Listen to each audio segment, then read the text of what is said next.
It starts with a scream, piercing, blood-curdling, echoing into the depths of the icy night.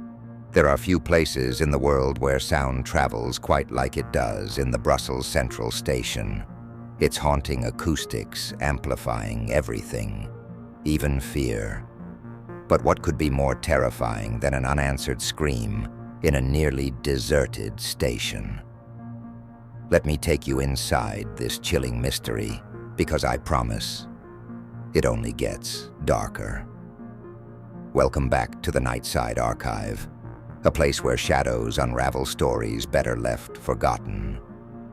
Tonight's episode dives into a nerve-wracking tale titled The Screams of Brussels Station.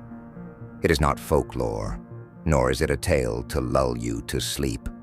This is a story rooted in chilling truths, whispered for decades, but never fully resolved. Brussels Central Station is no ordinary train station. Bustling with commuters during the day, it transforms into an eerie, cavernous echo chamber at night. Its Gothic-like architecture complicates the thrill. It feels alive, as though the bricks themselves are listening, or perhaps even responding.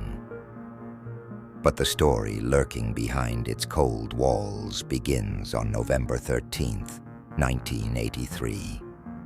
A janitor, an elderly man named Gustav, was making his rounds. Trains had slowed to a trickle, the grand station mostly empty except for a few dozing vagabonds. Gustav claimed he didn't just hear the scream that night, he felt it reverberate through his bones. He rushed toward one of the darker, less traveled tunnels, 400 meters from where any passengers might linger. This particular stretch turned cold fast. Condensation crept down the glossy stone walls, even that night. Nothing but silence greeted him as his flashlight sliced through the shadows. Gustav gave up the search after 30 tense minutes, but his nightmares stayed with him, vivid and merciless. Then, 2 weeks later, the city papers released a grim headline: "Young student found dead beneath station." The incomplete details shook the public. Jean Moreau, a 21-year-old university linguistics major, had disappeared only a day before her body was found in one of Central Station's maintenance tunnels. Bruising along her neck suggested someone had strangled her. Gustav resigned from his job not long after. His colleagues mentioned only this: he refused to walk that tunnel ever again. The police at first speculated that Jean had been caught unaware by someone who knew the layout of the sprawling station, likely a homeless perpetrator or even another station worker. But Brussels erupted with rumors. These whisperings weren't merely about Jean, but dozens of young women, students, travelers, who had vanished across Belgium's rail network in the previous decade. Jen's death focused attention on a chilling premise. Could there be a predator stalking Belgium's underground? This is where reality gets murkier and far more sinister. What most people may not know, even within Belgium, is that the years between 1981 and 1985 saw a horrifying rise in violent crime across its train stations. Researchers and retired criminologists point to what they call mobility hunting grounds, locations like Central Station where cramped, noir-lit platforms disguise criminals. However, Jean's case didn't match the patterns of petty crime or gang activity. Her death crossed into something far darker, personal and deliberate. Now here's something to send chills down your spine: the surveillance tapes. Although Brussels Central Station had a rudimentary CCTV system, tapes from November 12th show Jean entering at precisely 10:24 p.m. alone, but not alone for long. Observers later identified her being followed by an unidentified man in a long, hooded jacket. Reconstruction suggests he stayed a careful 20 paces behind, just enough to avoid suspicion. It's that final sighting of Jean, disappearing into the restricted staff tunnels, that shatters all normal assumptions. Watch too closely, and it begins to look like the man deliberately led her there. What investigators discovered days later only deepened the horror. A crudely scratched marking along the tunnel wall. It read nothing intelligible, but felt purposeful. A sigil-like pattern some thought occultists might use. Journalists started tracking whispers about other similar sigils near Belgian rail tunnels, always coinciding with disturbing disappearances. And then there were hushed mentions of the Night Spectre, an entity some aging workers claim they'd seen roaming derelict parts of Brussels, faceless but observing. While I may not endorse the superstition outright, something undeniably dark hangs over these events. Even skeptics admit coincidences become suspicions over time. The case gained notoriety for all the wrong reasons.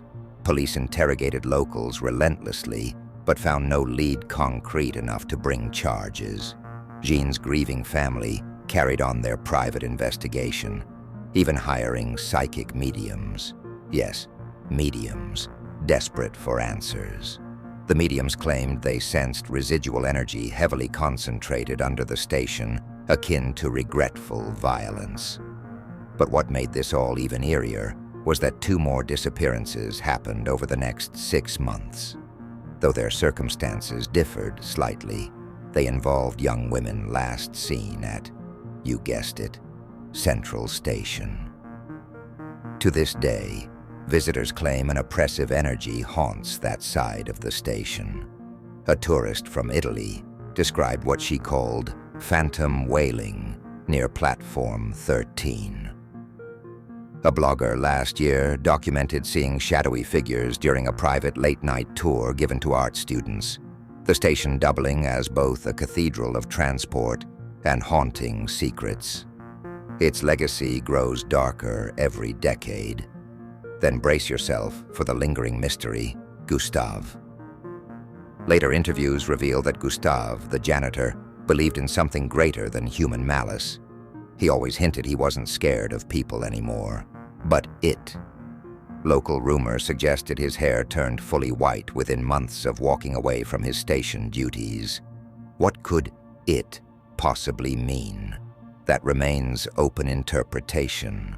Paranormal experts argue energy from terrible people and acts can imprint spaces irrevocably.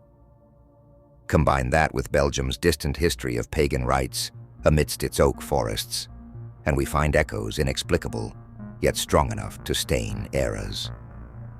Meanwhile, skeptics point out psychology. The mind, when unprepared inside such massive dark voids, may hallucinate its own self-fulfilling tragedies. We circle back to Jean. Her case remains among Belgian records as technically solvable, but tainted badly. Any physical evidence degraded before modern preservation techniques entered law enforcement. If John's name ever reclaims justice beyond theory, can continue holding true probability against haunted fear speculation long term, doesn't matter truly, because even should that hardened truth drop, single confirmed killer face, publicly still unsolved. Sigil mystery factors importantly greater entirely. Its bigger horrors repetition, not rare anymore.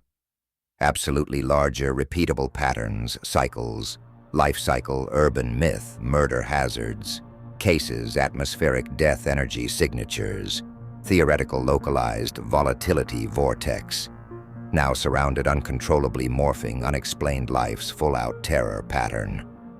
Historical environment, collective alone suggestions, deadpan legends endlessly looping indefinitely. Eternity precious isolated hearts, crucial semi-natural woven, worldly, modern.